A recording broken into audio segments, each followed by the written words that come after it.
up, everybody, and welcome back to another episode of the Good Anime Palette Podcast. Do you smell that? That's love in the air because we are going into After Dark number 14, and because our annual Rose Rumble is upon us, we are going to give you our top 10 anime senseis. Joining me is Lovebird Will, and I am your other lovebird, Jason. Happy Valentine's Day, everybody. I'm actually amazed that you managed to make your sniffs louder than your voice, because the microphone picked up the nostril movements a lot louder than your mouth. What'd that nose do, dude? Speechless, because you can't. Yeah, it's fine. Completely okay. It was down the tunnel of love. Let's just put it that way. I don't know what that means. I think I don't know. Fuck it. Right. So this is the third installation of the Rose Rumble. The first one we did was just general anime waifus. The second one was anime moms. In good taste or bad taste, depends on how you want to take it. This time round, we're going teachers, senseis, masters, however you want to put a spin on it. I don't think we really need to go into disclaimers or explanations as to why we're doing this series in general. But if you do need them, they should be on the website. So take a look, and that way we don't have to bore you with the obligatory disclaimers and shit. Yeah, one thing I do want to kind of mention right off the bat is Will and I have hid our list from each other. So all of this is going to be a surprise, not only for you, dear listeners, but also for both of us. Yeah, it's just to keep things completely sort of like transparent in terms of, how we put together our selections. We didn't necessarily want either of us to be influencing our choices. I'm sure there's going to be a couple crossovers. I can imagine there's going to be at least one or two on my list that would definitely be on yours. It just depends on how they're placed. So 10 on Jason's side, 10 on my side.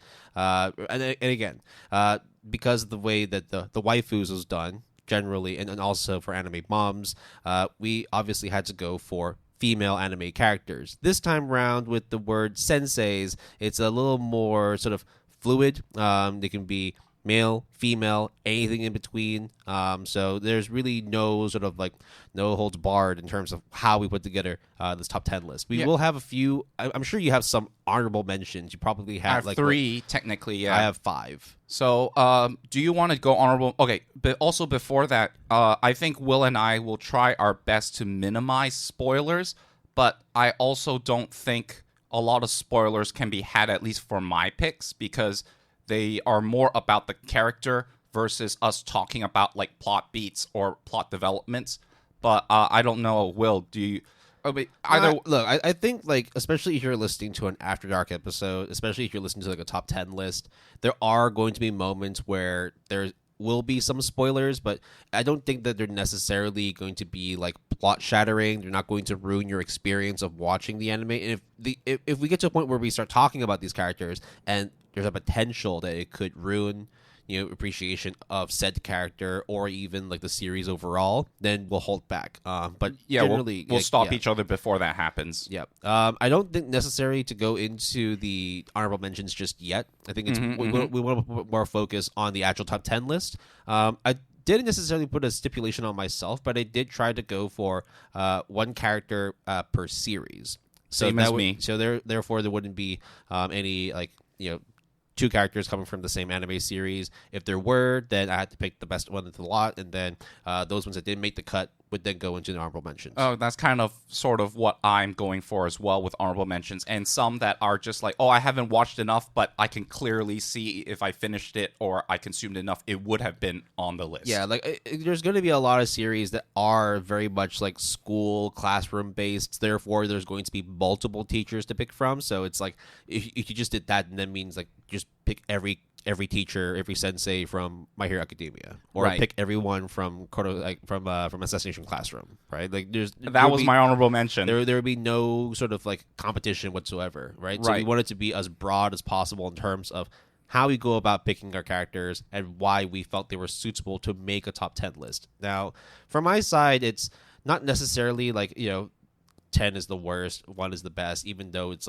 10 out of every anime sensei that I've come across. It's more sort of just my general feelings towards them, my my gut in terms of like how they impact the series, how they impact their presence as a sensei, as a teacher, and then there's also other factors too, like how hot they are. So, I mean, let's be real. Rose Rumble, it's all about attractiveness to a certain extent, but I think anime senseis, teachers, mentors is a kind of an interesting topic, as you mentioned earlier, because rather than going their usual route that we would be expected, which is all females, the sensei kind of opens it up to a more, parental figure, to a more, something that is not necessarily romantic, or it could be, but it's more very, as a teacher, you learn about life, you give that knowledge onto future generations, or to your protege, or to your students,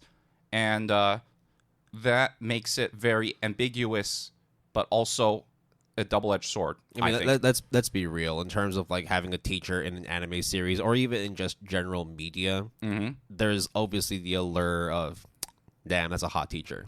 So that's kind of the angle we're going with. In IRL, real life, that happens all the time. Yeah, sometimes for really, really terrible news and not so good reasons. Look, but we're not going to get into that. All is good on the anime front. So, Will, just kind of a broad kind of question is, when you were creating your list, sort of what were you looking for?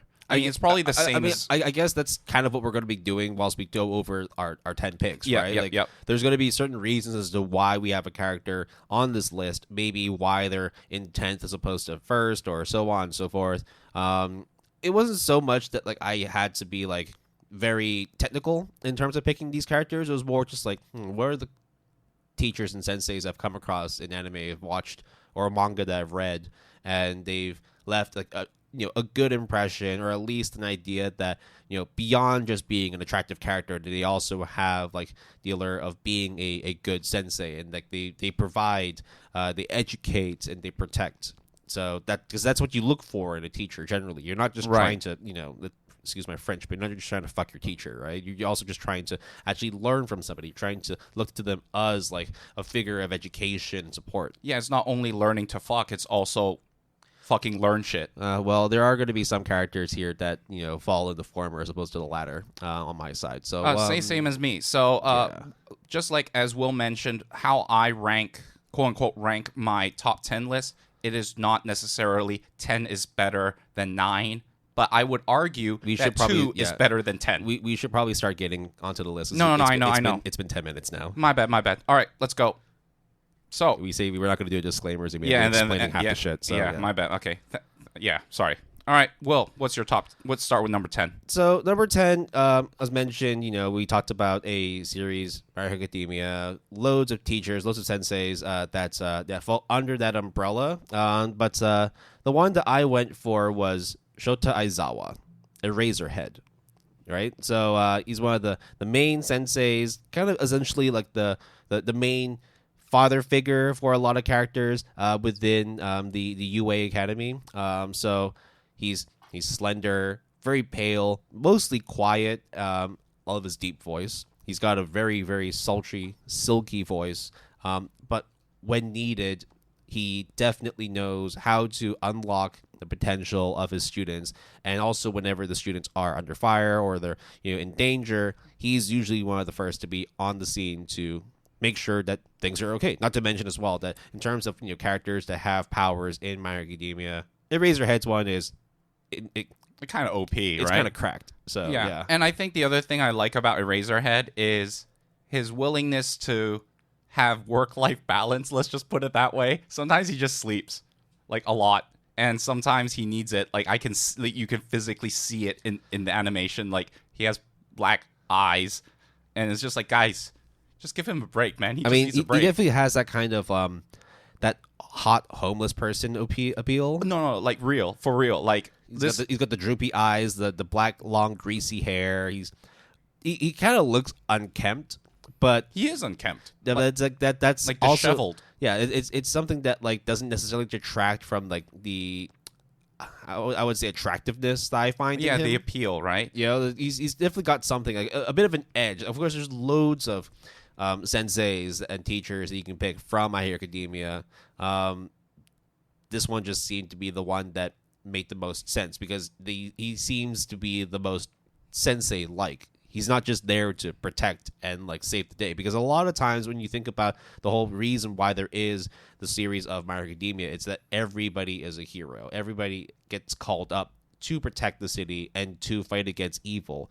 He doesn't just do that, though. He also ensures that the next generation of heroes that come through under his tutelage are there to protect and serve, and also be working like in terms of like a unit, as opposed to just, I'm going to ascend the ranks and become like number 1 hero, number 2 hero. It's in the end, it's like it's not like it's not a one-player game. Yeah, and not to throw shade at like All Might, right? I think that's the obvious choice for a lot of people because obviously he's the poster child. But the way I see it, All Might doesn't come off as a sensei. Yeah, the way I see it is All Might is kind of like the president, and then the chief of staff is Eraserhead that does a lot of the behind the scenes work, and All Might is kind of like the poster child. That's kind of how I put it in very broad terms, right? Obviously, there's plot developments and stuff aside, right? That's just how I feel. I think the way that I would compare it is, and there's going to be a Naruto character that shows up in this list. It's really? basically, For me too. It's basically like the Jiraiya and Frog Sage relationship that Naruto has, where Jiraiya obviously is like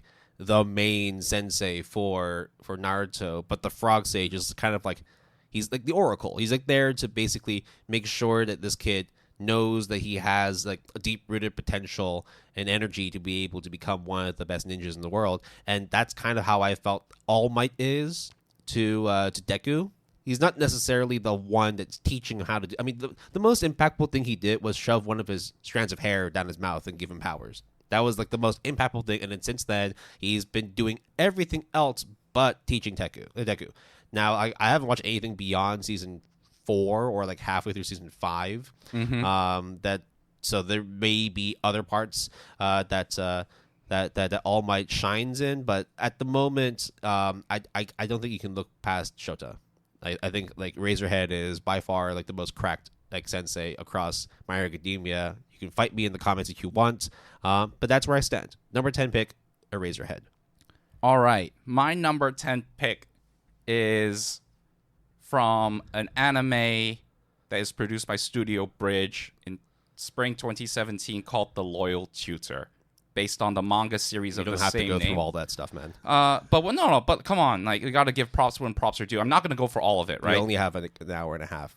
You don't have to go through every one of them. All right, okay, fine. Unless, of course, it's for a series that nobody knows of. But Royal Tutor, like I've watched a bit of it. And, okay, know about it as well. It's a decent series. I got to pronounce the name Hein Wittgenstein.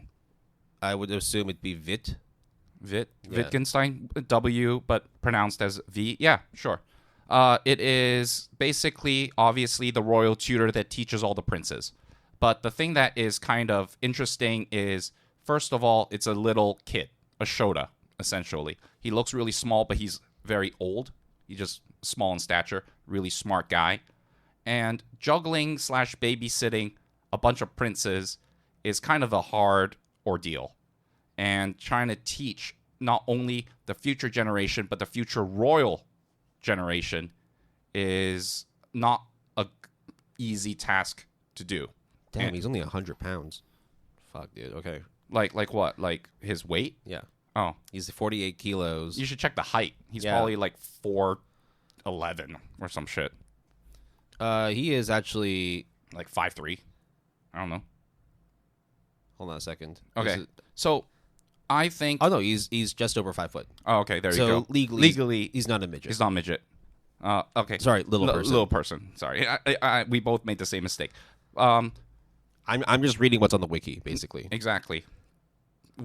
Don't shoot the messenger. But Hein is just a very interesting character in that he is very stoic and just actually was so deep in the books, doesn't know how to actually teach, and he tries to teach, and all these 4 princes all have different varying characters. You get the stoic, you get the playboy, you get the nerd, and you get the klutz kind of thing.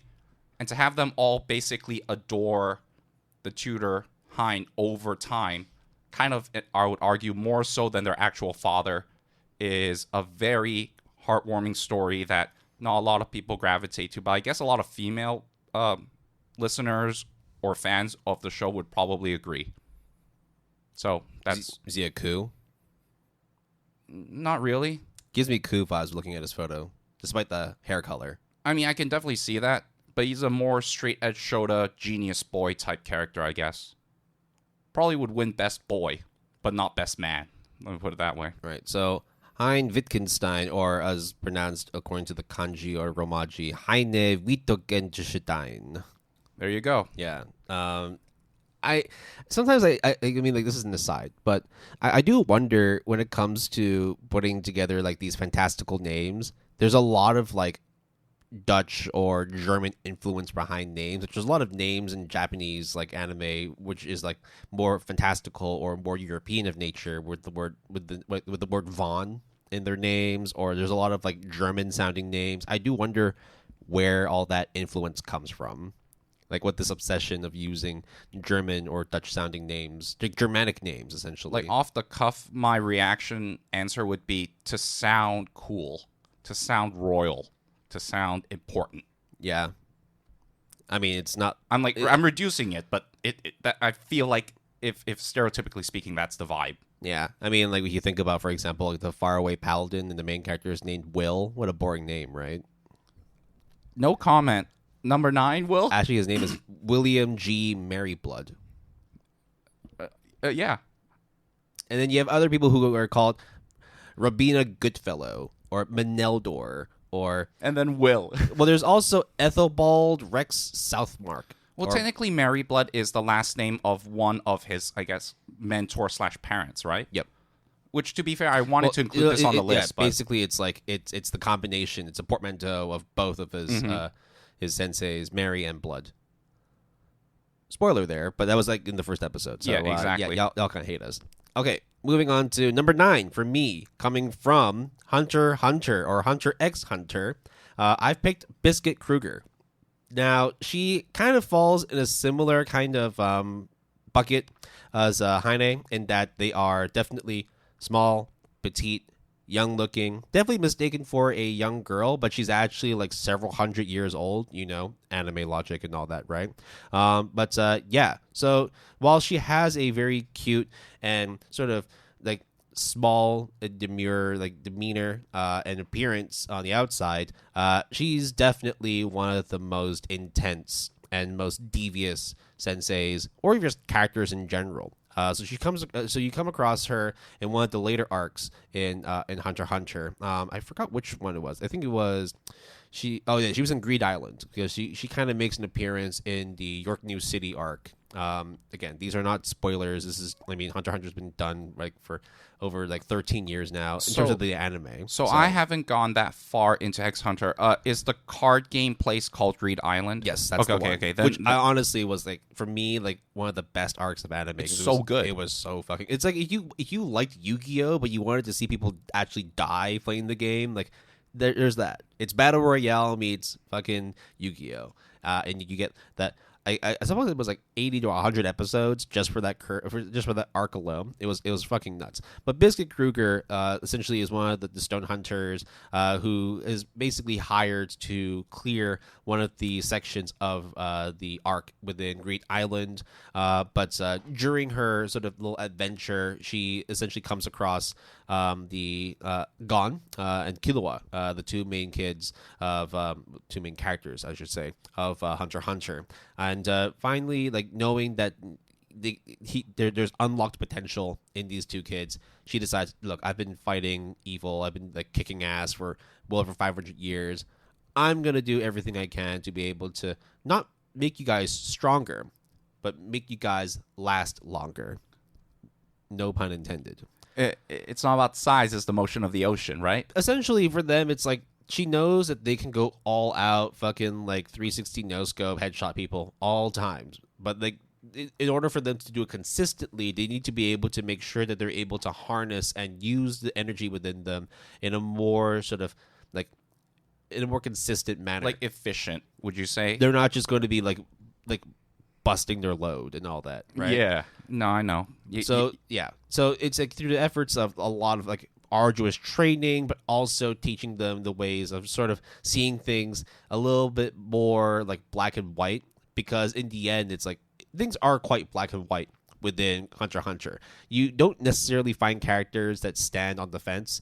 More often than not, through the actions of other characters or through their own personal motivations, you're either really fucking evil or you are like ungodly like amounts of saints. Like I mean, like you have purity kind of thing. Yeah, right? exactly. Right. So, it's a testament to see that like the two strongest characters, or at least like how they're portrayed to be, in Gaunt and Killua, can get even more strong through the tutelage of Biscuit Kruger. Not to mention as well, it's like just because she's a good sensei doesn't mean that she doesn't do shit on her own as well. She is more than capable. In fact, like in the earlier parts of her introduction, she like if she wanted to, she could have just straight up killed Gon and Killua if she wanted to. I think there was a point in the manga, again, I'm trying to like remember, during a tournament, and she was tasked against another person, and it was really quick, if I remember.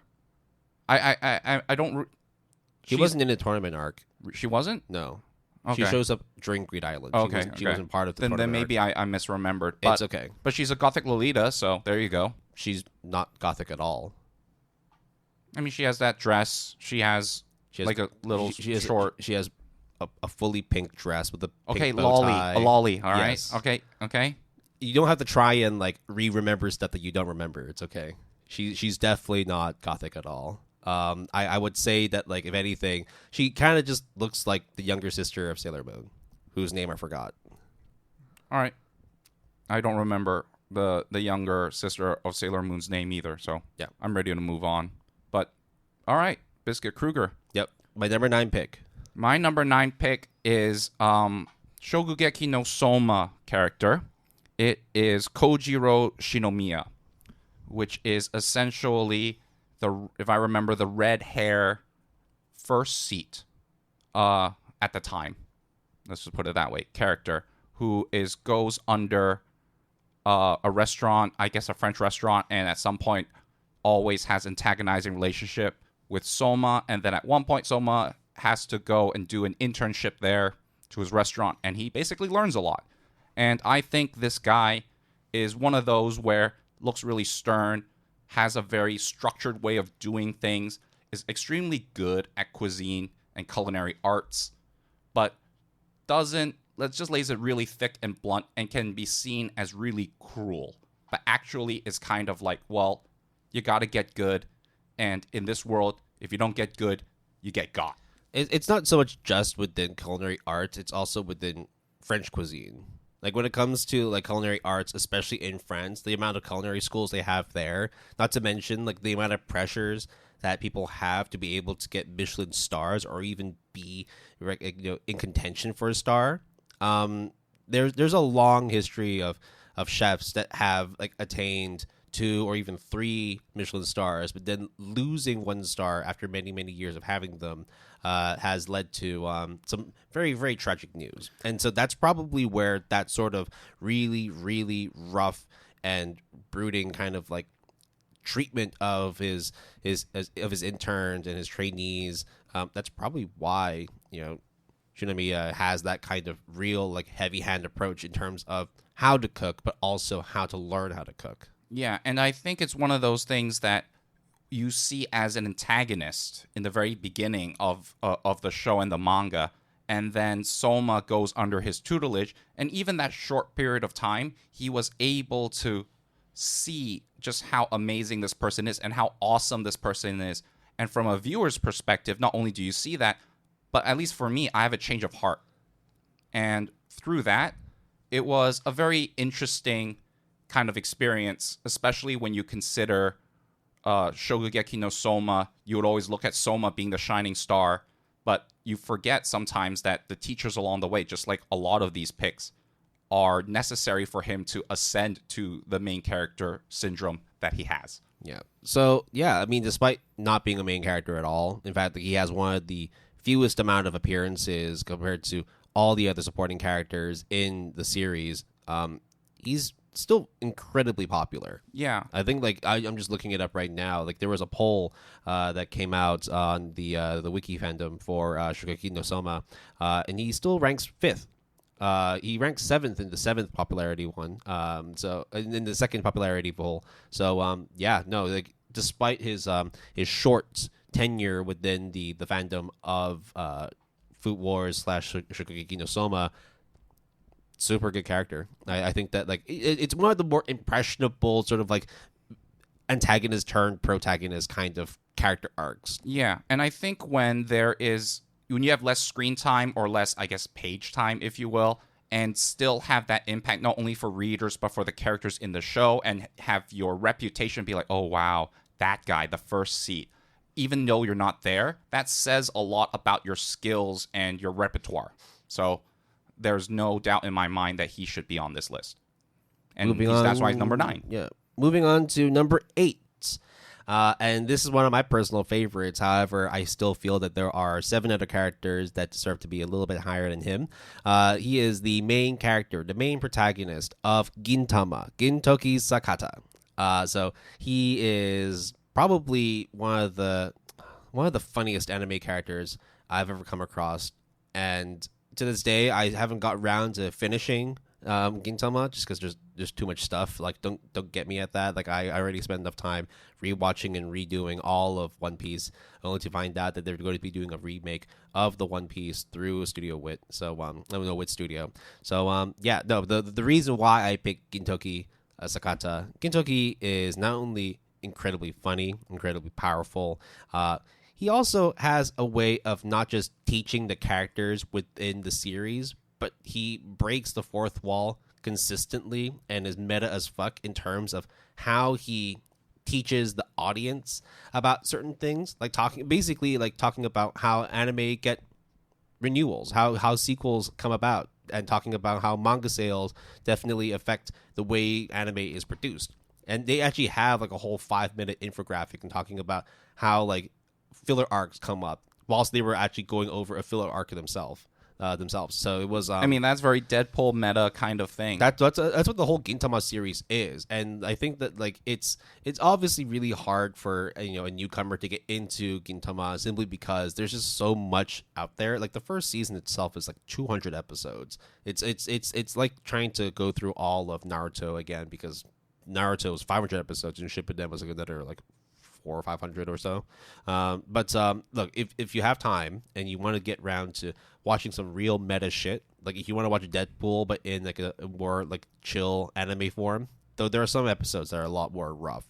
Gintama is definitely at the top of that list, and no one better to carry that Sensei arc of the whole series than Gintoki himself. The fact that he's not just teaching characters, but also the watchers of this anime what the fuck is up. Like, I think that despite, Eraserhead and Biscuit Kruger being really, really good senseis, that extra step, which nobody really does in anime, that's kind of why I had to put Gintoki on this list.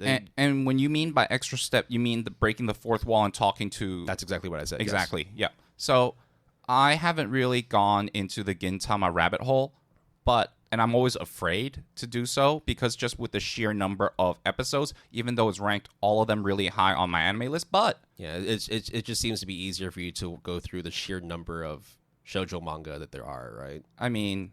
It's okay. Just admit you have a problem. Different strokes for different folks, right? But my younger sister decided to embark on it, and every once in a while, including a couple of days ago, as of recording, she was like, "Yo, so what anime should I check out?" And then she's like, "Oh, well, Gintama's pretty cool, right?" And she wouldn't shut up about Gintama when she finished it. She kind of cried and everything, and apparently it's like really emotional at times. So, and I believe it. So. I mean, there's a reason why it's one of the most beloved anime series of all time. There's definitely like a lot of tribulation that comes through like watching the series, and I think that it's essentially because Gintoki is a very well written character, not just in terms of being a self-centered at times but also highly skilled samurai, but at the same time like just basically imparting knowledge, just dropping knowledge on everybody. It's for me it's still bewildering that like you can learn a lot of stuff from watching Gintama, even though Gintama is one of the more does not take itself seriously kind of anime series. So yeah, Gintoki Sakata takes my vote. All right. My number 8 is from Oregaru, a.k.a. My Youth Romantic Comedy As Wrong As I Expected. It is Shizuka Hiruzuka. Thank you. Sorry. This is probably the first MILF on the list. And she is definitely a very suave, cool teacher who teaches Hachiman, and there is some implication that there is something there, I guess, between the two. But more so when there is a teacher that does care for her students, but does so outside of the boundaries of school, not in any illegal way, but just like helping them in their everyday lives, more so than just within the confines of an educational institution. That is like, you didn't need to do that. It was optional. No one is asking you to do it, but when you still do it, it really says a lot about you as a teacher, as someone who guides and mentors the future generation, and is a very pivotal character, even though not mentioned enough in Oregaru. So she is my number 8 and definitely hot as fuck. I'll just say that. I mean, no, she definitely looks the part. I think as well, it's like she also has a couple quirks in terms of her personality. Oh, too, absolutely, right? yeah. There's also one other running gag that she is single, really old in the grand scheme of things, which is debatable. I think, well, when you say that as well, it's I've definitely been that school kid where I saw a teacher and they were in their 30s, and I'll be like, damn, that's old as fuck. You're gonna die soon, aren't you? And then now I'm in my 30s, and I'm like, okay, I'm definitely seeing that, because I also know people that when I was doing my boot camp that were very, very young. There was one that was only 18 years old, and he was like, wow, you guys are old as shit. And I'm like, yep, it's my turn now to be called old. She owns a sports car because she has disposable income, that kind of thing. But I think also she puts a lot of that societal pressure on herself. So the other way that is also interesting is Hachiman, the main male character, also helps Hiratsuka as well. So I like that relationship a lot, that dynamic a lot, and I like Oregaru a lot. She's number 8. Yeah, Shizuka Hiratsuka. Yep. That's the way it's pronounced. Why you keep throwing shade at me today, man? Wait. What do you mean throwing shade at you? I haven't thrown any shade at you. Hey, you okay? All right. I mean, I was just telling you, you don't have to try and remember stuff that you don't remember, and then, it's a running gag that you don't know how to pronounce names. Yeah, that's all true. Sure. Yeah, it isn't no shade. Come on, don't take it that seriously. All right. Moving on to number 7. We're on 7 now, right? This one, I'm sure you've watched, because it was part of our Anime Closet Cleanup series a long, long time ago. Honey and Clover. I'm not sure if you remember all that much. It's hard for me to remember all of it as well, because I haven't watched that shit in almost 20 years. But the character that I wanted to highlight is Shuji Hanamoto, one of the main art professors at the art history department that Hagu, the main female character, goes to. So he's more of a secondary character. I think it's kind of, hard to really know who is the main character, especially since it's a major ensemble cast. But yeah, so Shuji is essentially one of the sort of main mentors for Hagu in terms of unearthing her artistic talent and her interest within the arts. Now, while he himself is not necessarily the best of artists, it's that's the thing. You don't have to be the best professor of something to actually be a good teacher. In much in the same way, for example, if you are a sports coach, you don't have to have been the best quarterback or the best goalkeeper to know what you're talking about, simply because you're able to drop knowledge on the people that are receptive to your education. And that's basically what Hanamoto-san does. Now, of course, I'm going to do a little bit of a little spoilery thing here, simply because this is an old as fuck series, and people who know about this series will already know about this. You've been warned, listeners, and we might put a little bit of a spoiler tag. So yeah, it's fine. You don't need to do that. But Shuji Hanamoto is related to Hagumi Hanamoto. It's never explicitly mentioned if they are. It's you know first connection or second connection related. But yeah, I wanted to mention that because there were a couple fans that are a little bit uncomfortable with the relationship that he has with Hagumi. But again, this is kind of normal in anime and manga, especially when you have cousins falling in love with cousins, or even siscon brocon situations too. So yeah, not gonna go that much into it, but I think what was especially when we're talking about Honey and Clover being a very sort of dramatic and romantic series with some comedic elements to it, but that's just to basically help kill any sort of tension that occurs in any scenes. I think that when you have someone that is relatively level-headed, but also can be very emotional at times. It's essentially you're just trying to watch somebody see if they're going to break their professional shell and do things that are beyond their occupation. And I think it's cool to see that with this sort of major character, main major character, even though he's secondary, being able to keep his cool and still continue to perform at the best of his ability, without letting any sort of relationship issues kind of get in the way. He has a soft spot in my heart, and it's just essentially because I really really love Honey and Clover. This character just takes the cake. He's the best art teacher there is. I think it's just trying to balance out his own personal motivations, but also keeping his professional shit together. I think it's really hard thing to do sometimes when that line is, how do I cross it? Do I cross it? Where is it? That's a thing that everyone encounters, and especially when you are a teacher, there are instances that you don't know sometimes how to go about it, and there's no right or wrong way. And if there's a mature character, as you said, that tackles it, it's like a very interesting thing to see on screen. So yeah. I think that if you want to go into the etymology of his name, Shuji, Shu means like discipline, and then Ji is boss. Is that like the kanji? Yep. Oh, okay. Then there you go. Perfect teacher name. There you go. Right. That's my number 7 pick. My number 7 pick is a salaryman that decides to chop things up, other than Kento Nanami from Jujutsu Kaisen. Boo. These are all the Jujutsu fans about what's happened with him. Boo. I mean, that was a huge spoiler. But yeah, okay. The point is, I love this character a lot.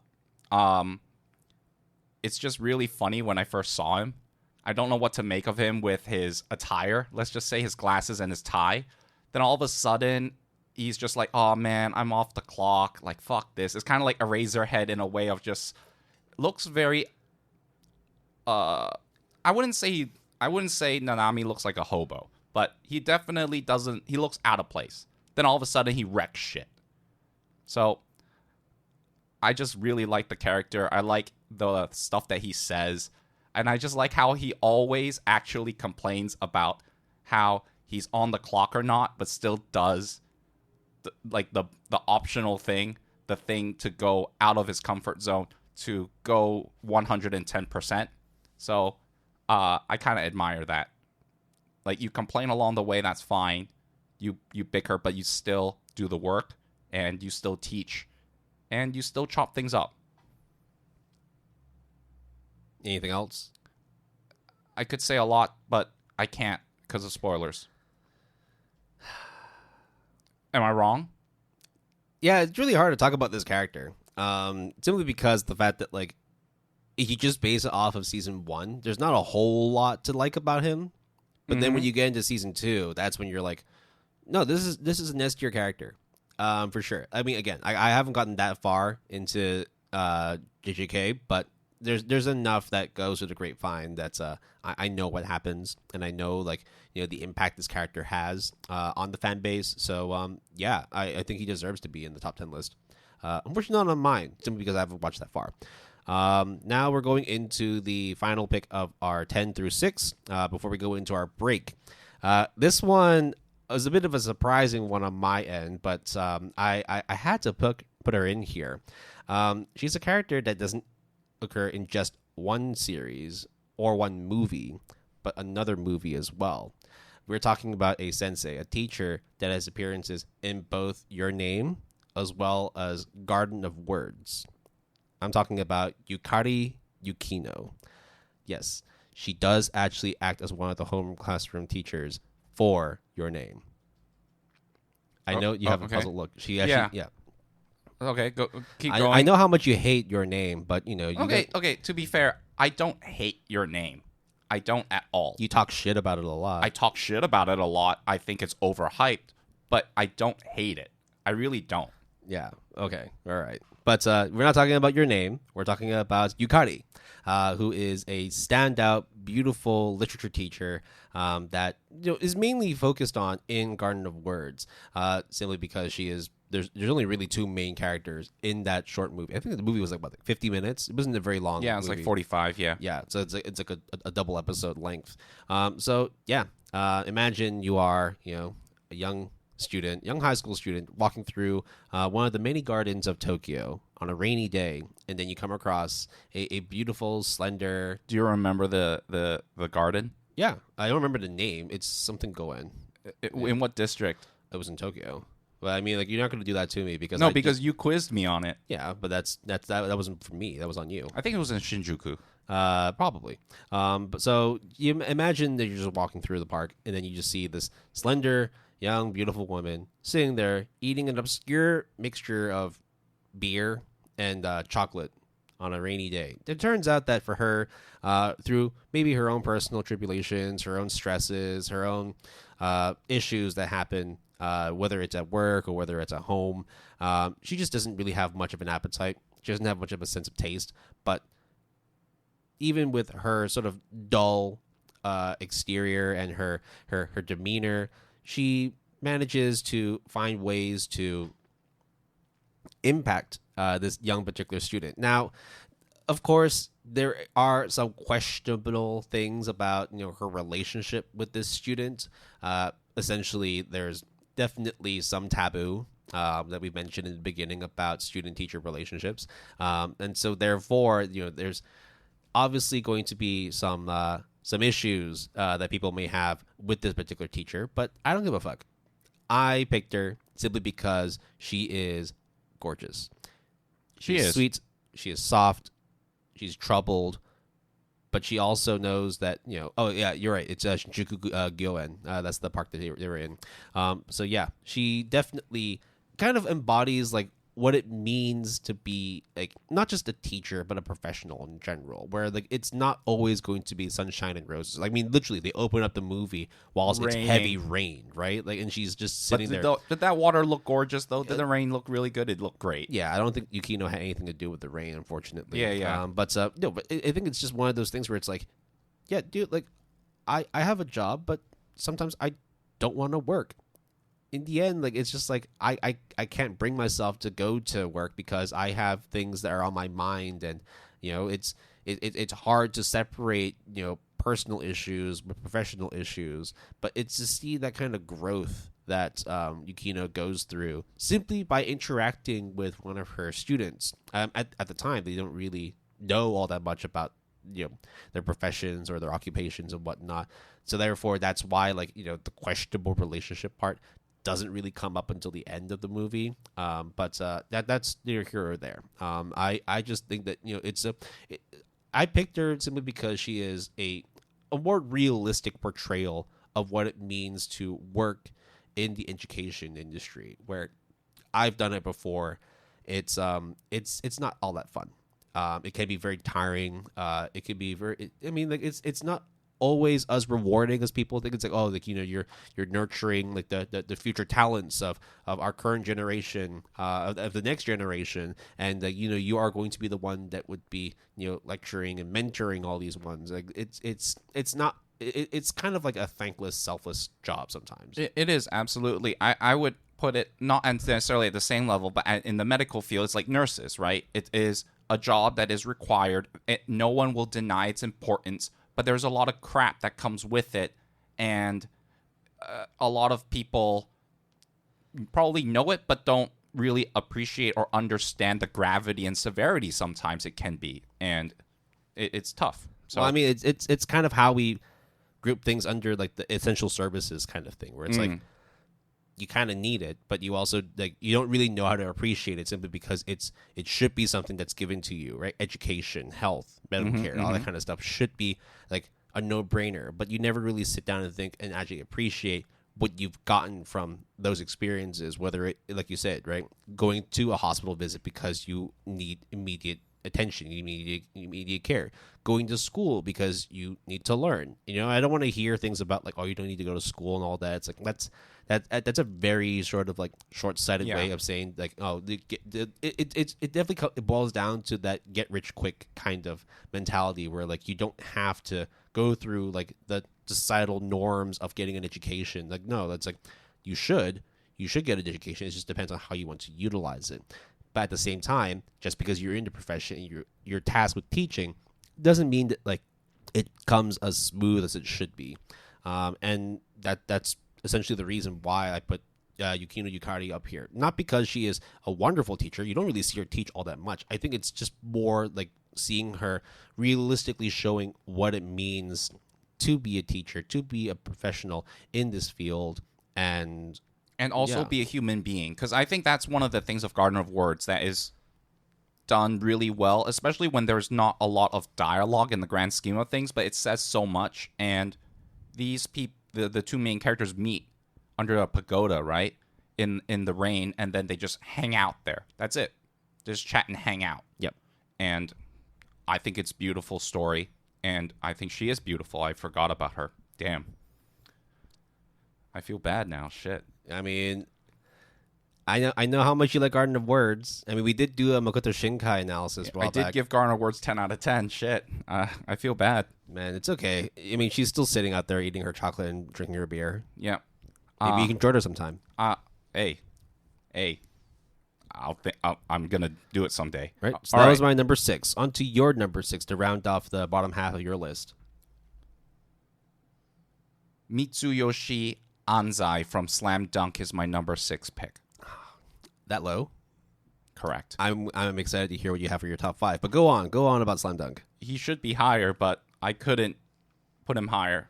The fat, bubbly, very has the, at least in the anime, like like the laugh.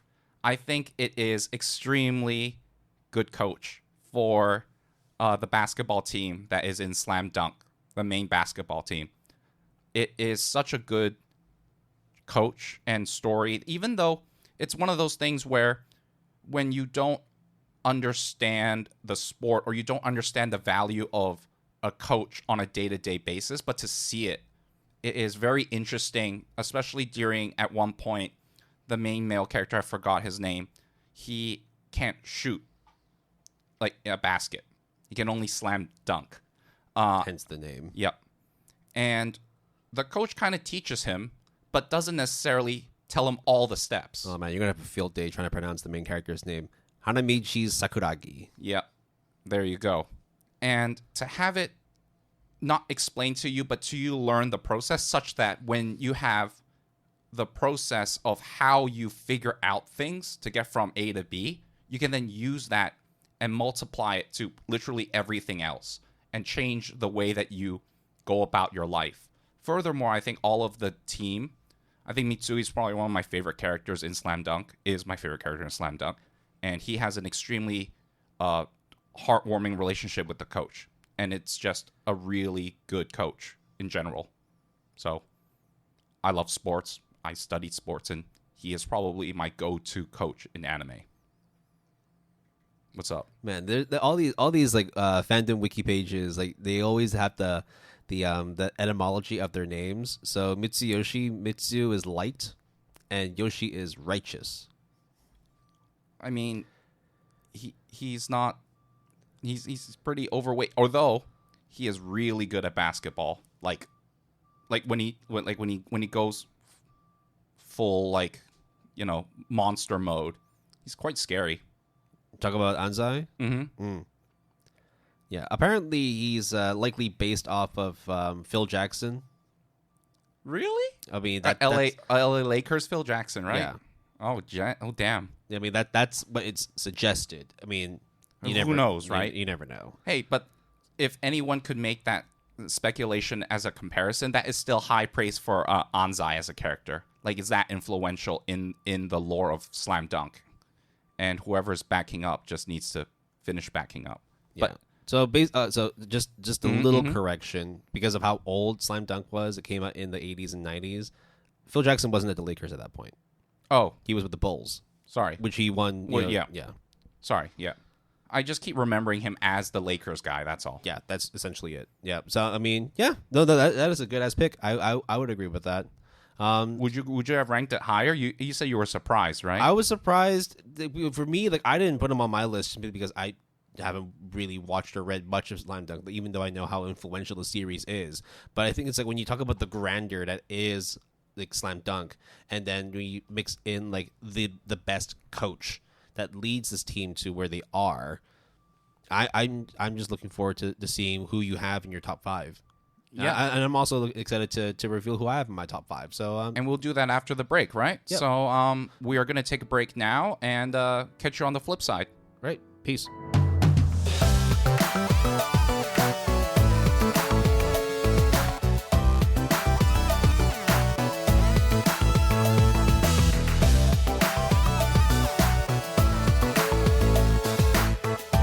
You're listening to the second half of today's After Dark episode from the Good Anime Palette podcast. We had gone over our 10 through 6 picks for anime senseis from both Jason and I, and we are now going into our top 5. Jason, are you ready to unveil your top 5 for anime senseis of this generation? Rule 34 is a very interesting rule, Will. God, okay, right. And in Naruto, there's probably one person that... Should we just do this together then? Because I think we have the same character for number 5. Tsunade? Tsunade. Fuck. Tsunade. Tsunade. Listen. Okay. What do we need to say about Tsunade? Okay. Before we say the obvious thing, let me just say that, like, I have a soft spot, obviously, working in the biomedical field. For medicinal sciences and all that. Yeah. Right? So when she is obviously extremely powerful, but her kind of main specialty is in medicine, it is a soft spot for me. You just have to get that out of the way before we start talking about all that loot shit, right? Yeah, and also because she's one of the strongest like ninjas, one of the strongest kunaichis in all of Naruto. Yeah, legit. And but her greatest achievement, even more so than Rule 34, is managing to turn a useless character into a less useless character in Sakura. So she is very capable in teaching. No, she's very capable in leading. That running meme is never going to end in terms of like Sakura being useless, right? It's never going to die. She's a punching bag. Yeah, no, I mean, like, she definitely levels up in Shippuden. I remember her first reveal, and then she just starts, showing how much she has learned from, and it's just like, oh, okay, pretty cool. But we're not talking about Sakura. Yeah, we're talking about Tsunade. Very buxom, well endowed. I wonder, if anybody ever saw Tsunade, if they never ever ventured into the darkest realms of Rule 34 for Tsunade. It's hard to look past that. I mean, there's obviously a design choice in her character, and it works. It works. It fucking works. I don't know what else to say because I don't think anything else needs to be said on my end. Will, let's actually try to talk more about the sensei part of her, because not only is she a super strong ninja, she's also like a great mentor. The fact that like she managed to turn Sakura from a punching bag into like actually punching bags. Not to mention she's also like the fifth Hokage. Yes, right. I mean that all, like, joking Rule 34 aside, she is immensely powerful to the point where she kind of is like, yeah, I'm just gonna take a back seat and do support. But if you ever need me to go to the front lines and wreck shit, I'm there. And obviously she does. So it is one of those things that everyone looks at her physical attributes, let's just say, and forget that she's actually immensely powerful. And hey, if you're Hokage, right, you need to have qualities of not only a mentor, but a leader, make really tough decisions. And at least in the manga, you can really see her inner thoughts. and she is immensely smart as well. She's kind of like the whole package, really. You know how good of a Hokage she is as well? So basically, it's like, Hokage, they change hands every several years, right? She's the only Hokage to live long enough to see 2 successors take office. That just shows that, like, I didn't know that, but now that you say it like that, I now get it. Yeah. Yeah, and it's also because, let's be real, right? Like, the previous 4 Hokage have been going through some serious ninja war shit, right? There was a lot of crazy shit that happened prior to Tsunade taking the throne. But, like, she's more than capable of taking care of a whole nation. Like, not taking care of herself. Like, I think that's essentially like why she cracks into the top 5 list. We're talking about teachers. We're talking about senseis. We're not talking about legitimate, like, presidents of a whole fucking community, right? And, like, not to mention a community that's constantly at war with other communities, other villages. And also I guess, like, if you really want to dig deeper, a lot of Hokages are dudes, and she is one of, I think, like, 2 female, like, Hokages or, like, main representatives at one point. And she is, you can easily write her off, like, in your mind or in the writer's mind as, like, oh, a MILF. But to have it have an extra intricate layer of character development and actual intelligence and power is a really awesome thing in a shonen series that probably everyone under the sun has watched. You know what as well? Like, actually, Studio Pero actually showed, like, sheets of, like, all character, like, drawings, like, and also, like, detailed, like, how tall they are. She's actually only 145. She's, like, below 5 foot. The reason why she wears those high-heeled sandals is to add another 5 centimeters to her height. I always thought she was like a basketball player height level. No, I think it's. I mean, you also have to think about how short Naruto is as well. Oh yeah, right? that is true. But maybe it's because of how she carries herself that I thought that she was 6 foot, because she really does act like it. She has the suave and the swagger for sure. Is that your number 5 actually? Yes. Number 5. This is the first time we actually had a crossover, and also in the same spot. So yeah, both of us had Tsunade at number 5. Calcium, right? Yeah, I don't know if number 4 is on your list. Okay, so do you want to go first, or do you want me to go first for number 4? Why don't you go first this time, then? All right. So we go from Ninja MILF to Fraudster. That was a big 180. What the fuck? Okay. Yep.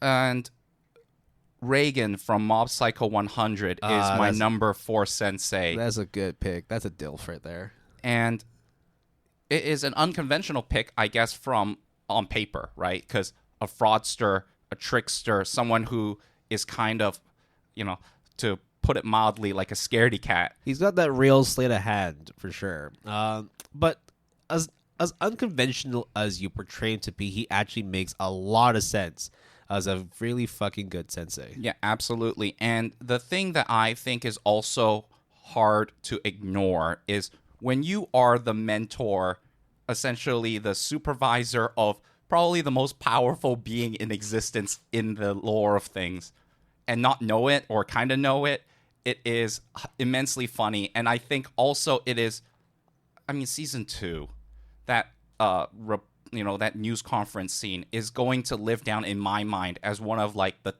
high points of my anime consumption career. It is so amazing of a scene when it culminates in that thing, and it ends in a way that I think is so apt. It's just very casual, but in a way it says a lot. I legit cried during that scene. He is legitimately the epitome of all action, all talk, no smoke. Straight up, just like he's always there, running his mouth, doing his thing, and trying to, like, drum up business. But for some reason, there are enough people that listen to him and be like, this motherfucker's right.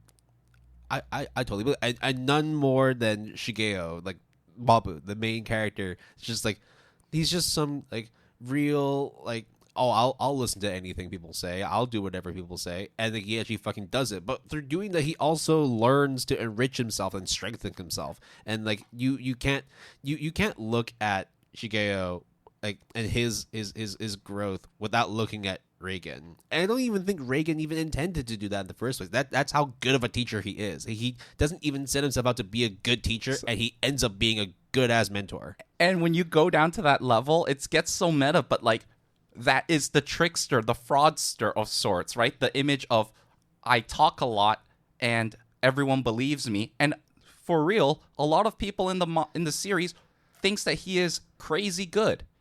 And someone even knows when, you know, the fraudster kind of image shatters a bit, it almost doesn't matter in a way. And I think that he is a very, probably not your go-to mentor, but it is actually, you learn so much. And sometimes you learn a lot from people who don't have stuff. I don't even think Shigeo intended to go to Reagan for mentorship. He just happened to need a job, and then he just got it. Was it like a poster or something, or a newspaper? It was just I mean, because that's what he was trying to do. He was essentially trying to do one of his get-rich-quick schemes and just threw out a bunch of flyers like, oh, I need someone to work for me. And then, lo and behold, he ended up making a very, very successful business out of it, simply through a lot of false promises that end up actually becoming real promises. So yeah, no, it's very much the opposite of what you would expect from a teacher, but he manages to execute it brilliantly. And I would argue even more so than some of the teachers in the pantheon of like a lot actually of teachers and senseis in the anime and manga pantheon. Now that's not to say that we are, championing this this fraudster for being a good sensei. We're just saying that his actions ended up actually being very, very good. But yeah, don't lie your way to the top. Yeah, don't do that in real life. But a lot of entertainment value, heartwarming moments, and teaching the most powerful being in that series deserves my number 4 spot. Number 4 for me comes from Jobless Reincarnation, Roxy Magurdia. Yes, I can see that you're clenching your mouth and your eyes. I wonder why, Jason. So, I mean, do you like anime figurines? No. Well, she has one. I wonder, what of her. No, as in the series. Yeah. No, I mean, I definitely think she has a figurine of her in real life. Like, and I'm also wondering if there are figurines of her in real life, what they're really focusing on, because there are definitely points of contention as to what the purpose of this character is. But for me, talented mage, formerly a magic tutor. To a lot of characters, specifically Rudius. It's definitely a controversial one to put her here, but I'm going to stand by it simply because of the amount of comedy that her presence provides within the whole series. I mean, let's be real. Jobless Reincarnation is a very controversial series in general. Yeah. There's a lot of discussion as to, what the series is trying to do and whether or not people are okay with it. I'm completely okay with it. It's degenerate as fuck, right? A lot of fantasy series do tend to err on the side of degeneracy because that's also ways to be able to get popularity for your series. Don't hate the player, hate the game. And I think the controversy with Jobless Reincarnation is not just fans bickering and bantering. Like Jobless Reincarnation, Mushoku Tensei legit got into real life controversies, press conferences, statements needs to be made and stuff like that. So it's not just controversy in like forums. Yeah.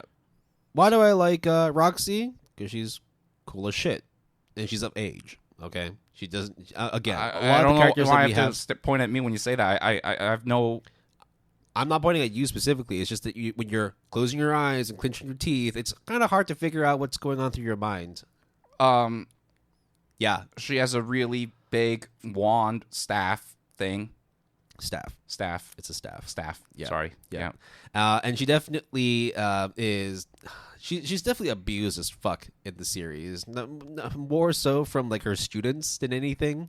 Yeah, I do remember because she teaches one student in particular. I remember very early on in the series that was just like, "What am I doing here?" Like she says to herself, right, kind of thing. So. Yeah. And for a fact that it's like when you're watching this, like there's definitely reasons why people are not okay with this series. But I mean, she's very clumsy. Yep, incredibly clumsy. But at the same time, it's just there's just a very like attractive allure to her in terms of her being an extremely powerful mage. Even though it's like when you look at her petite figure, it's hard to see whether she actually is a good mage or not. There's a reason why she gets recruited to become like a magic tutor for various students, and not to mention as well, like despite how people treat her, it's definitely like she's relatively headstrong. Like she doesn't take no bullshit from people. She doesn't like let people like abuse her, get the better of her. She always has her way.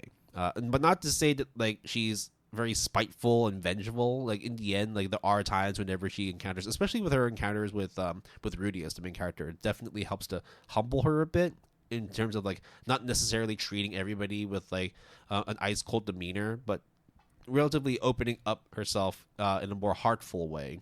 But yeah, I definitely picked her for controversial reasons. So yeah, Hey, it's your fucking list, right? No one else can say otherwise. Yeah. So there you go. On to number 3 for Jason. Number 3 is actually my personal favorite. I think I did that with other Rose Rumbles where I wouldn't rank this character, number 3 and not number 1, but it is my personal favorite. Lisa from JoJo's Bizarre Adventure, technically part 2 Battle Tendency, is kind of the first major appearance, is my favorite Sensei, personally. Technically, she inspired one of my main Street Fighter characters that I use, Rose, and she is also really classy, very strong, and really hot. So why is she only number 3, which is your personal favorite? Well, when you hear number 2 and number 1, you'll probably understand. But this one is just really, she honestly is really biased of choice because she's really hot, and also Rose, the main character that I play in Street Fighter. I'm just trying to understand in terms of like, despite being your favorite, you're only putting her number 3. Is it more that the other 2 carry more sort of like prestige as a sensei as opposed to just being a nice character to look at? Yes, it's kind of like the jury's choice versus the critic's choice. Like if you had your way, then it's like, of course, Lisa would be number 1. But like, let's be real. Like, we're still talking about senseis here. Yes, and to be clear, I think the impact that Lisa has, you could argue, is lesser compared to my number 2 or number 1. But still, come on, JoJo. Let's talk about Lisa. Let's talk about how awesome she is. Let's talk about that, that bathwater she sits in. Okay. Listen, guys. Listen. Let's be real. Let's be real. Let's be absolutely real. Let's we're all mature adults here. Coming out in an age when anime and manga were a little bit more risque. Yeah. Like in your face. And of course, like, yes, the anime only came out like maybe like 10, 15 years ago, but the manga have been running in the 80s, and things are a lot more crass back then. So don't hate us, right? Like, don't hate the player, hate the game. It just happened to be that way. But I also think that because it was set, and I think I even mentioned that when I did my Gotta Watch Them All, it was set in that era where it wasn't as, let's say, progressive in terms of gender roles and gender representation as compared to now. So have Akira Sensei basically be like, yo, she is going to be a very prominent teacher in Battle Tendency, to me says quite a lot about the times at that moment, and the choice of putting Lisa in the JoJo pantheon and lore, I think is very commendable and is really awesome. Because it could easily just be like, oh, I'm trying to do something different and progressive, but I actually wrote a very good character. She also kills Nazis. Yeah. I think that's already like enough for her to be number 1. Yeah. But she's not. Unfortunately, she's not. Yeah. Number 3 on my side is another very controversial pick, coming in from my personal favorite trash fire anime manga series of all time. Oh my god. Hina Tachibana from Domekano / Domestic Girlfriend, a high school English teacher, as well as the stepsister and love interest older sister of Natsuo Fuji. That's a good pick. Oh my god, but okay, all right, yeah. There's only really one reason to put her in here because as a teacher, she's absolutely terrible as a teacher. She's already broken one of the biggest taboos. Don't you mean 2 reasons? Well, we're not talking about like the step sister brother thing because that's hey man, they're not blood related. Hey, you got to read to find out what goes on, right? It's completely okay. Yeah, right? They're not related by blood. Yeah, they just live together domestically. Yeah, they don't share the same name. It's okay. Yeah, there's nothing wrong with that. It's but no as a big deal. teacher, that was kind of fucked up what they did. So I don't know. Yeah, but look, if I had to pick, best sisters, then I would obviously pick, Rui. Right? I mean, of the two, I would obviously pick Rui Tachibana, right? Not just because, she's, a cool young coup with, a very, very, like strong demeanor, knowing how, and she also knows how to cook.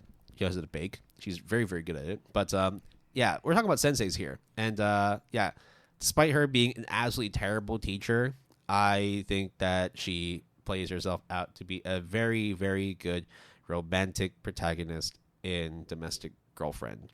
And basically it's like we talked about like how certain characters, especially as teachers, don't necessarily fit the mold of being a teacher, yet somehow still showcase themselves to be a very good mentor, being able to bring other people under their tutelage. Yeah, Hina is the epitome of breaking that taboo in which the student-teacher relationship is completely not okay unless you're okay with it. And so yeah, I had to put her here. I could not talk about anime senseis without talking about Hina Tachibana. I mean, she's hot. She's hot. She's smart. She's gentle. And the thing is, well, it's like despite, of course, the very controversial relationships, not just as lovers, romantic interests, or also as like a professional in a teacher-student relationship, she's also incredibly caring and tender. She knows, of course, like it's very easy for her to pick up on somebody's, dark mood, knows how to be able to make people feel better emotionally, not talking about physically here.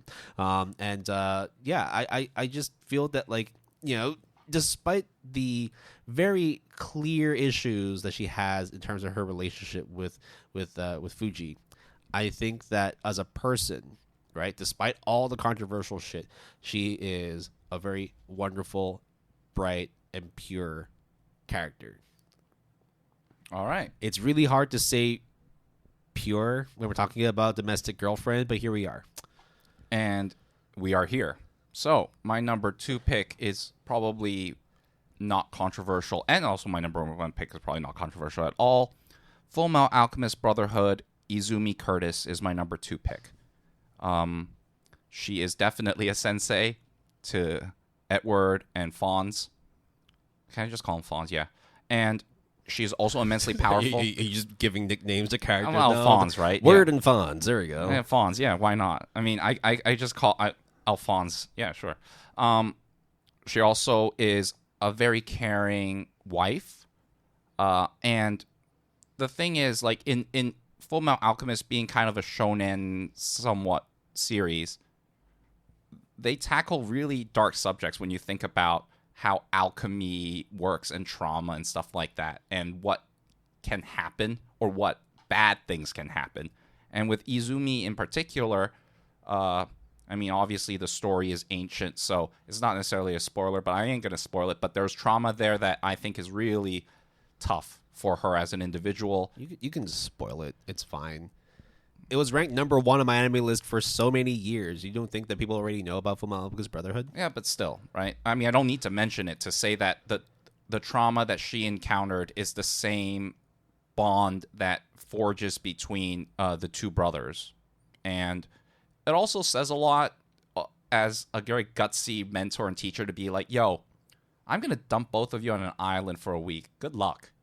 That's kind of crazy, to be honest. And also, when you have a loving husband, it's pretty awesome. It's a loving family, kind of. Yeah, it's awesome. Doesn't really show much at all, though, the husband. But Izumi Curtis, definitely, like, when you think about the pantheon of anime senseis, she's up there. Definitely up there. Really tough, too. I mean, she's a tough-ass woman, dude. Like, she definitely knows how to fuck shit up. I mean, like, if you look at her wiki, like, her profession itself is butcher.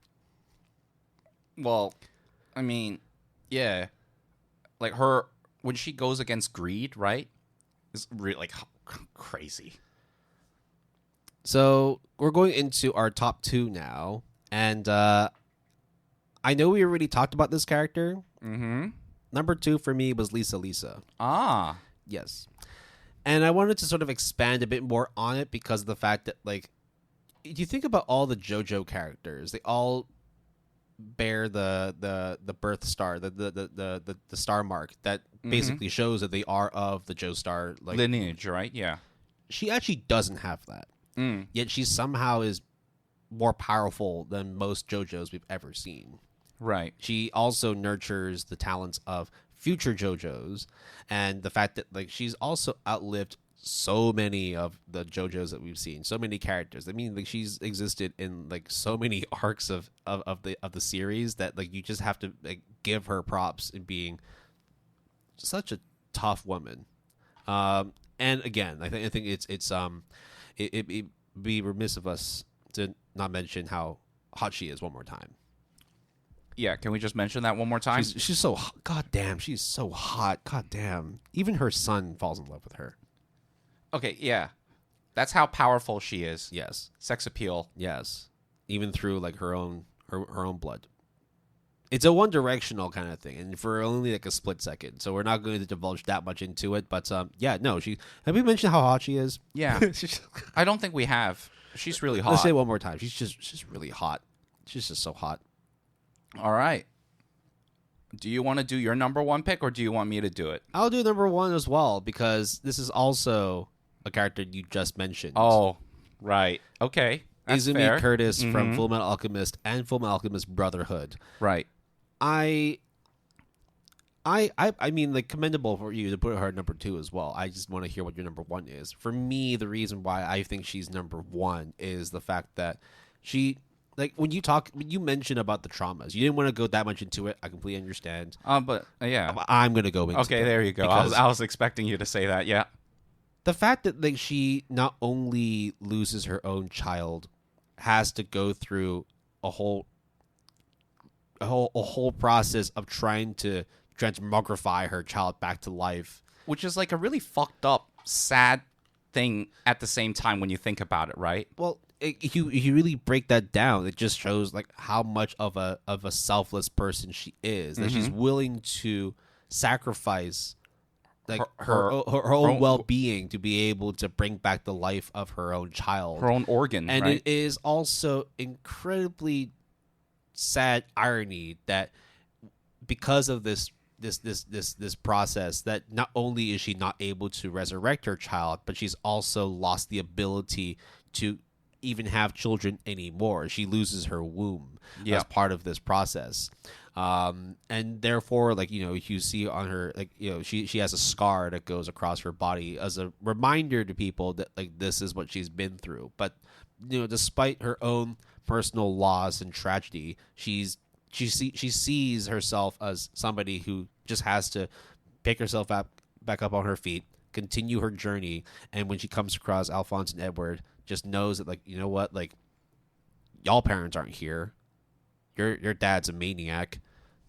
Yeah, what happened to your mom was kind of fucked up. I'm going to tell you what you need to do to be able to continue living your life, but also make sure that y'all stay alive, because if you die, I will fucking kill you. Yeah, I love that. Like, that is just so Izumi Curtis kind of philosophy, and I think it's tough love. Yeah, it really is tough love, but it's like it's not. But she also removes the tough love, the tough part of the tough love when it requires it, right? It's not like she's always just like slapping the shit out of her kids and just being like a real bad mother. No, she's just doing this because do you see what's happening around us right now? If I don't toughen the shit out of you right fucking now, you are going to crack under the pressure and we're not going to finish this anime. Yeah. That's basically it. I remember a scene where she's reading a book and the two brothers are just trying to like fight her, and she's just reading a book while lecturing them at the same time, like blocking all of their hits. And I just think it's like hilarious and both amazing, and just shows how awesome she is as a mentor from like a power perspective. Yeah. Look, with the whole series of Fullmetal Alchemist Brotherhood, as Jason mentioned, despite it being a shonen, and it is a very much like a shonen action, the fact that like literally every single arc has tear-jerking moments of despair, of darkness. I think that her arc, her storyline ranks like incredibly high, not because of the fact that like it was just impactful, but because it lasted so fucking long. Like we've had characters die, we've had characters meet horrible ends. Jesus Christ, like let's not talk about like, you know, dogs. No, right? no, please don't do this. You can spoil everything else or talk about everything else. Let's not talk about that one thing. That part's fucked up. Yeah. Like, but I would argue that with Izumi Curtis's actual like personal tragedy, having lived through and continued to live with it throughout the series while still training these two kids that she actually has no relation whatsoever, other than the fact that they just happen to be in the same town and they know each other, and they were like, you know what, fuck it, come with me, I'm gonna throw you in this forest and toughen the shit out of you right now.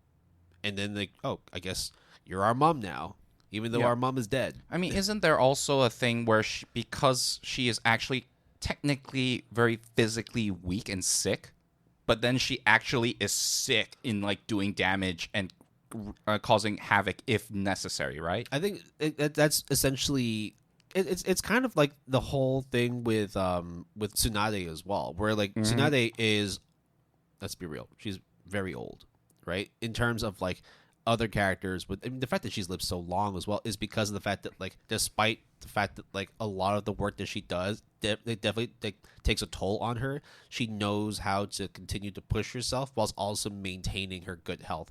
Whereas with Izumi, she's been dealt like a real shitty hand, and I would say her health is very questionable. Like at any moment you see her at like her worst moments and you just think, wow, like she could just keel over and die, but she doesn't. And it's because of her perseverance and not just live, but live for her, like her dead child, and live for the children in Alphonse and Eric, and making sure that they can pick up their alchemy really well, they pick up their martial arts really well. Like she needs for herself to live to that point where she can see them grow up to be young, successful men. And I think that is like, in terms of like being a sensei, is probably the most selfless one that I've covered over the last 10. I mean, of course, I've got really questionable picks in Roxy and but Hina. there's nothing I totally wrong with get that. But No, like they deserve to be there on my terms. So fuck you if you don't agree with me. But I don't think that anybody can argue in terms of Izumi Curtis being one of the top tier, in terms of me, the top tier anime senseis of all time. All right. Yeah, that's it for me. Now, what we've been waiting for is, if Izumi Curtis is not your number one, and Lisa, despite being your favorite, was only third, who the fuck is number one on your list? And we have to do this again, where it's like we gotta wait. No. Wait. So Silence. We now go from the fantasy setting and back to the Japanese high school classroom, when there are teachers, right, mentors, right, on these lists. When the name of your property says how good you are, that says something. None other than GTO, Great Teacher Onizuka. Eikichi Onizuka. Sorry, I fucked up. I fucked up the delivery. You were on a roll. I was on a roll, and then I flubbed it at the last minute. Onizuka Sensei from GTO is my number one top sensei for sure. In almost any instance, is just a fantastic teacher, because it's kind of like the Reagan thing of you, because he has like affiliations with like gangsters kind of thing, has like this rough and tumble delinquent nature, then all of a sudden is thrusted into being a high school teacher.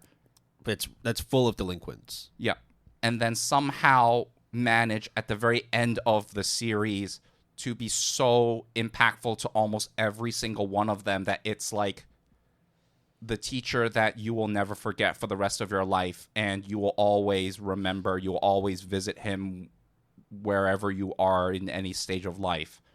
That the anime, and I'm assuming the manga as well, is fantastic, and tear-jerking moments everywhere, and his unconventional way of teaching his students and kind of fake it till you make it is immense in GTO. And there's no dispute that he's number one in my books.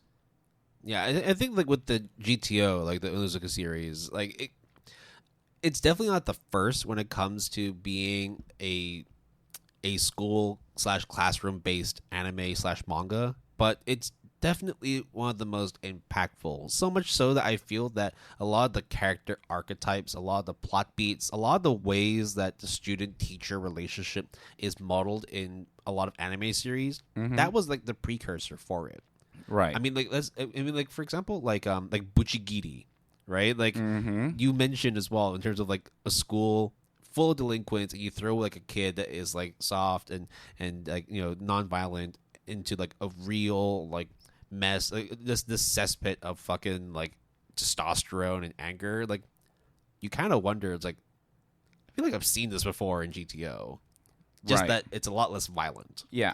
Or questionable if it's a lot less violent. I mean, GTO, it's set in realism, so yes. I understand there. But he does sometimes do a lot of things that is just like, yo, I know it's an anime, but if this was in real life, you'd probably be in jail or a lot worse, right? Yeah, no, I think that like Onizuka is, let's be real, it was probably like the only choice if we were to talk about. I mean, he's literally called the Great Teacher. Yeah, that's what I'm saying. It's in the name. There's nothing else to look past it other than this is a good ass teacher, despite him having like a really shitty hand in terms of him being a delinquent, him not really knowing how to actually teach, but just thrust into it. And he's a horny fuck. Well, he's a certified 22-year-old virgin according to IMDb. Yeah, so he is horny as well. But hey, when you are a high school teacher and the first thing in your mind is, oh wow, I get to be surrounded by high school girls, you're just like, oh god, what have I gotten myself into?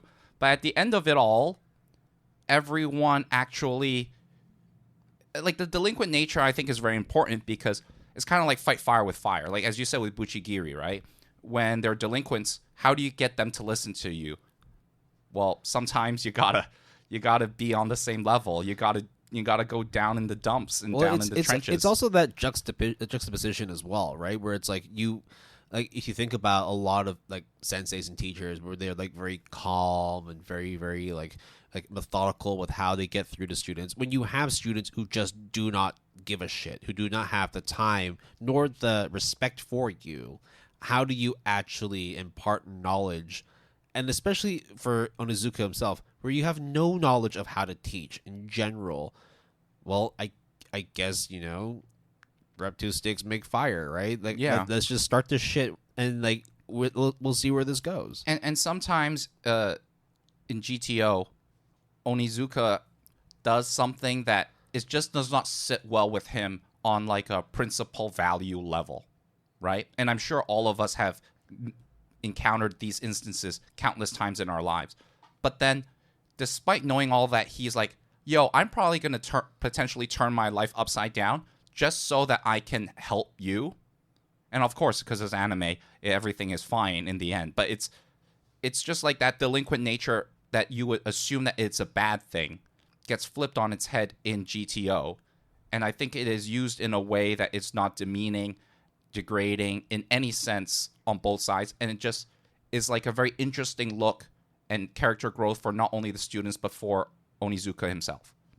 Yeah, I mean, we've also seen like a lot of American or like Western TV shows where it's like of a similar ilk. Yeah, right? For that came sure. out from the 80s, 90s, 2000s. Because in the end, it's like teaching is not all that glamorous. It's not all that fun. In fact, if you are to go to like a school where you know that the general populace are children of delinquency, like how are you supposed to be that impactful teacher that is supposed to inspire the next generation when all these kids want to do is fight, do drugs, fuck each other up, and just disrespect whoever comes in? Like, I mean, like we've been in classrooms before where like, especially if a substitute teacher comes in. Yo, that's the worst, because then it's like, oh, I want to see this movie today, so the sub teacher can just sit in the corner while we all just goof around. It's like, oh, we're gonna cover all this stuff here, but clearly, like, this teacher is just coming in as a sub. He or she doesn't know any of the students, doesn't know what they're supposed to be covering, and in the end, you're just wondering, well, I guess we got a free pass. We want to do shit today. You're not giving us homework. Oh, it's study period, right? Let's go. Let's go outside and grab some food. I'll be honest, the amount of times I've slept whenever a substitute teacher came in is like crazy. Like I was definitely one of those kids that just did not have time nor patience for a substitute teacher. I've definitely learned from it, right? I mean, like I don't think I'm ever back in a school situation, but definitely should not have been doing that. Well, yeah, but you were just a kid. At the time, you wouldn't have known. Yeah, you wouldn't have known better, and I don't think anyone would have blamed you because we have all done that. Yeah, but I think that's also where you look into GTO. It's just like they kind of correct those problems. Maybe not in the most legal of ways. Yeah, but nonetheless, it works. And remember, it's like the reason why a series like GTO exists is because it's meant to be non-conventional. It's meant to go against the brush and showcase that not everybody works according to order. Yeah, it's an underdog story in every sense, right? Not only from the teacher, main character, but all of the students. And at the end of it all, obviously, because it's the senior class, I think, there's obviously an end to it, right? And when it comes, it's like no one wanted to graduate kind of thing. Everyone wanted to stay in that class forever.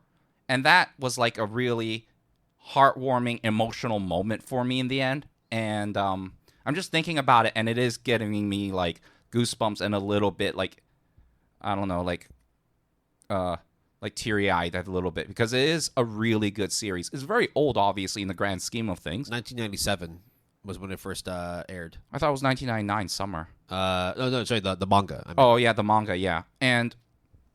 But it's a 4:3 ratio, and a lot of people diss that, just like how Slam Dunk would be dissed from a production look aesthetic standpoint.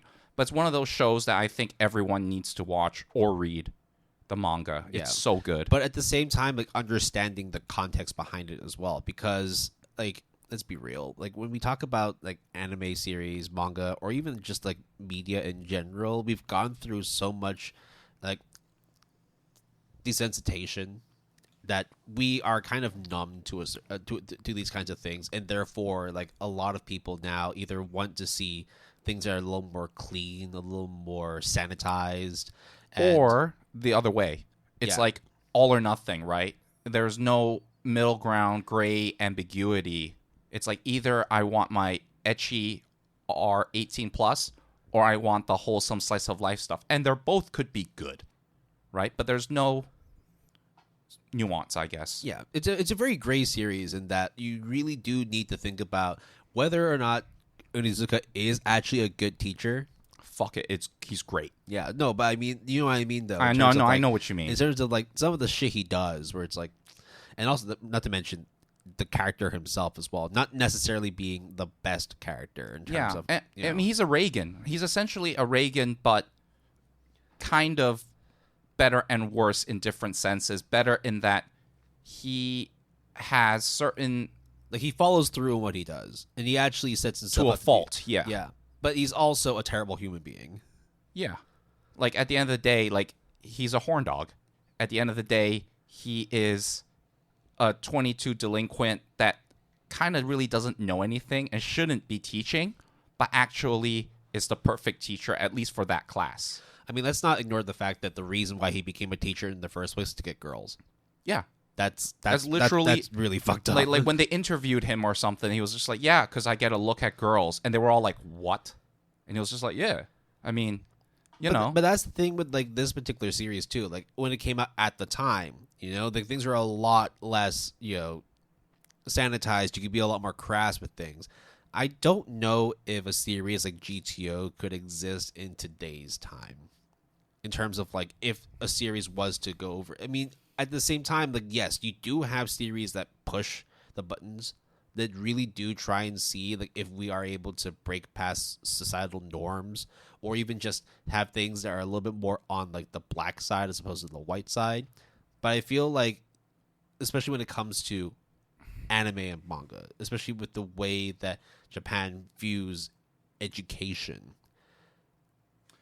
I don't think GTO would have a problem being adapted with modern sensibilities. However, but that's the thing. Then it wouldn't be GTO then, because when you think about what like how the modern view of societal norms well, no, teaching are, okay. it would be a very different story. Okay, much in the same way, for example, like this is completely irrelevant to anime manga, but like Mean Girls 2, right? Oh my god, what a car wreck that was. But because of the fact that like Mean Girls, when it came out at the time, was supposed to be the epitome of all these caricatures, of all these stereotypes. And it was great. But then when they decided to make Mean Girls 2 and none of those things existed, it was no longer a Mean Girls story. And I feel that with the way that GTO had done things in the past, yes, you can put in modern sensibilities in there, but then you would kind of take away the nuance of why certain characters do certain things. I think it's a really hard subject for sure. It's no fault of GTO. GTO was great for its time, and if you were to watch it with that context in mind, it will be super impactful. But then you also have people who come into like later generations. I mean, like you have people who watch like The Simpsons from like the 90s in today's time and be like, wow, this is absolutely terrible, the way that they treat women in this show. It's like, but like that was like how things were back then. Like and not to say that we are okay with it, but we were definitely okay with it when we watched it in the first place, right? So, I mean, GTO is one of those things where I think a lot of the issues in the controversies is less about what was kind of like the moral of the story and more of how they got there, right? No, a lot of the stuff that they cover for that time was very much contemporary and was very much fitting of the time it came out. And so, of course, it would be very like short-sighted to compare it through rose-tinted glasses of today's world and be like, oh, this shit wouldn't exist now. I understand it wouldn't, but that's not the purpose of what GTO is. Right. Yeah. But I think like that's a very interesting topic that we should probably save for another day. Yeah. No, I think that like when we're talking about like old series and whether they would make it or break it in today's world, like that you can't really like say like, oh, 1 + 1 = 2. So for sure it's going to be 2. No, there's a lot of stuff in between that can get lost in translation or just does not get appreciated in today's world. Or it's irrelevant. Yeah. Yeah. So, Will, now that we have culminated our top 10 list, do you want to have any honorable mentions? I have a few. I actually had 5, but they four of them come from like the same series in a sense. 4 came from the same series. Holy shit. Well, 2 from one series, 2 from another series, I mean. So when I was talking about Tsunade from Naruto, I also felt a little bit kind of like about not putting Kakashi in there. But that would be the obvious choice, so to speak, right? Not so much for me, because as much as I like Kakashi, I felt that if it wasn't for Tsunade, I would have put Might Guy in there. Who's Might Guy? The sensei for Rock Lee. Oh, okay. Yeah, that's a very good point. Kakashi, great. Just in the same way as Tsunade, super cool ninja, has, his crazy little Rasengan. Yeah, but they have a better, like Rock Lee, and that's what it better is. Story. It's like, when you, especially like the final episode of the last few episodes. The Doors? Yeah. Yeah. Jesus fucking Christ. Yeah. It's like you see like how far he pushes himself to be able to protect his student and all the people that he cares for, despite the fact that just like Rock Lee, he does not have a whole lot of genjutsu. Mm-hmm. Or ninjutsu in general. Mm-hmm. He's just straight up Bruce Lee. Yep. There's a reason why he's called Rock Lee. Right? And I think like there are moments when like Rock Lee had like a very basically like end of the line type feeling. Very, I think after that fight with who's the sand guy? I forgot his name again. I fucked up. Garu. I will put it. Okay, I completely just blanked out. out. No. Garo's a different guy. Goddamn. Anyways, there was a moment where Gara. Thank you. Sorry, a lot of people wrong vowels. like shit at us for not getting it right. Yeah, but it's probably because he was such a good villain in the first No, arc. no, as and in then name. No, but that's the thing. Is he was such a good villain in the first arc, but then he kind of fell by the wayside afterwards. But he kind of like nerfed him. I still like him a lot, though. To be fair, as a character, he's definitely not nearly as good as he should have been. Yeah. Right. But I think it's because they needed to instill some humanity in him. You know, whenever it's like you play any video game, you watch any movie, you watch any series in general, where you meet like this super badass villain, but when they become a teammate, they're like, very nice. They're not as cool anymore. Yeah, it loses its appeal, right? I totally get it. Or they're just like no longer like as impactful as a character. But that's just always going to be a character that goes through that antagonist-protagonist transition. Yeah, when you flip sides does not mean everything transfers over. Just like you said, 1 + 1 does not always equal to 2 in this particular case, right? No. So, but the whole issue of being so young with Rock Lee and then basically almost being like, oh, you're done forever. I think they also represent the everyday person. Yep. Whereas like Naruto, of course, it's like, oh, he's just some like talentless, rambunctious kid. But like Rock Lee legitimately has no fucking like ninjutsu. Talent, right? He has like innate talent, so to speak. All he is just hard work. Very, very, very determined in becoming a ninja, despite not being able to become a ninja. And all of a sudden, it's just, especially when he does his drunken boxing as well, and then when you see Might Guy like opening all those gates to be able to try and get as much chakra as possible, even though he has no chakra, like Yeah. fucking great. And Might Guy has this thing where despite basically having the wanting to basically bawl and get mad at the world and feel the level of despair based on what has happened to Rock Lee, he still puts a smile. No one would have faulted him for acting out, venting, causing trouble, right? Mm-hmm. But still decides to, do the thumbs up and smile with the bob cut, right? Yeah. Just so that to ensure everyone that he is doing okay despite not being okay is an extremely powerful gesture that a lot of people probably understand, but when you're in that moment, it's hard to really put into words, right? So, yeah.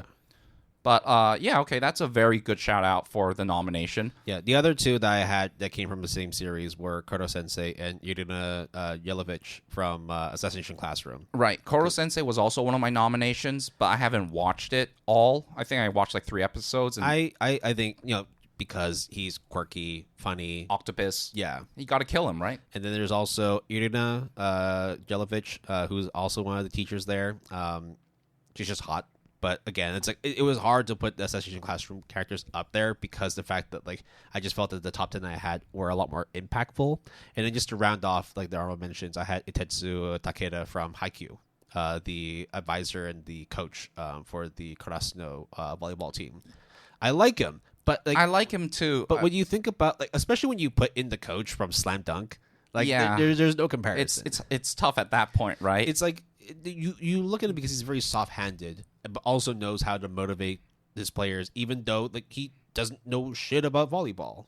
He just spends a lot of time studying it. He's like winging it, yeah. So he's not a fraudster in any sense. He's not a con artist in any sense of the word. But right? he's definitely like there to support and show that he cares for his players. But I felt that like in terms of like him being a sensei, probably not as impactful. Has heart though. I'll give you. I think both of us will agree. But heart's not enough to get into the list, unfortunately. Yeah, for me, Eraserhead was a nomination, but you already mentioned him. Koro Sensei from Assassination Classroom, Meime Oshino from Monogatari series. Okay. The only issue that I had with him not being on the list was mainly because of his aloof, like he's a good kind of advisor and philosopher. I like you say good because there's not really he's a whole neutral. lot. Yeah, he's neutral. He's chaotic neutral is what he is. Yeah. You really have no idea what side of the fence he's on because he could be like really, really helpful to Araraki. Or you could just be like, here's the real deal, guys. You're all fucked. You did the wrong thing. Blah, blah, blah, blah. Peace. By the way, I'm working with him now. Yeah. Oh, actually, you know what? I got bored. I'm back on your side now. And then the next arc is like, oh, I'm on vacation. For have like fun. for a whole arc. Yeah. And then comes back. It's like, well, what did I tell you? So I thought you didn't tell me shit. Yeah. So I thought he wasn't very dependable in the grand scheme of things. So I didn't put him on the sensei list just as a nomination only. But the other last two is from Blue Period. Mayu Oba and Masako Seki. And those were basically the two art teachers that were prominently featured in the earlier arcs of Blue Period that I really like a lot. The manga, right? Yeah. I mean, they're also in the anime, but yes. Well, less said about the anime, more about the manga, right? I mean, yeah. It's tough love. It's what it is. But the anime was aight. It's been a year and a half now. The anime is aight. No season 2 yet. All right. So that is our honorable mentions and our top 10 list. Do you want anything else to add, Will? Nah, I'm good. All right. And then that will conclude our top 10 senseis for Rose Rumble numero 3. And now we will go into housekeeping. Thank you for listening to this episode of the Good Anime Palette Podcast. We will greatly appreciate you leaving a rating or review on your podcast platform of choice. And if you want to contact us, give us feedback of any sort, you can contact us through our Gmail account, gapalette@gmail.com, GAPALETTE, all lowercase, all one word. We are also on a lot of social media platforms. Links are in the show description. We also have a Discord server that we encourage you to check out, and a website we also encourage you to check out, www.goodanimepalette.com. All lowercase, all one word. The Discord server is in the show description and on the website. Music credits for this episode. Our intro music is Body Bounce by Ballpoint. Our break music is Laser Drops by Hip Color. And our outro music is 2011 by Rocket Jr.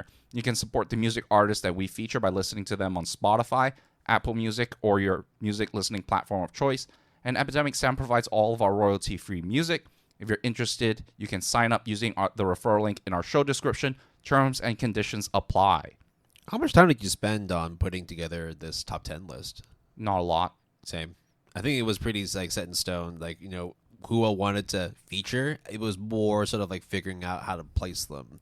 And I think it's like, again, it's not always like, oh, I like number 5 more than number 10. It was more just like accounting for multiple different factors, like whether they were a good sensei, whether I just like them because they're hot, or whether I like them because they're awesome. I think that that last point, whether to make it a more lewd list, so to speak, or make it a more actual in the spirit of a teacher, like a guide kind of role model, was something that I flip-flop between the two, right?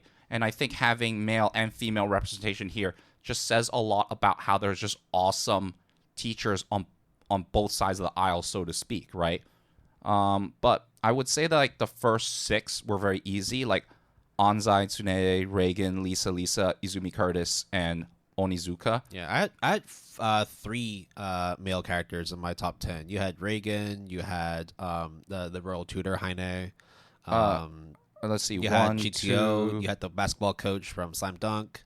I think almost half, actually. Yeah. 50-50. 50-50. Mine was only 30-70. But that doesn't mean anything other than that is our definitive top 10 senseis. And who knows if this list will be amended. But until then, that is it for me. Happy Valentine's Day, everybody. Love everyone around you and yourself. Will, any parting words for our... Just, if anything, just love the fuck out of yourself. With Rule 34, right? Well,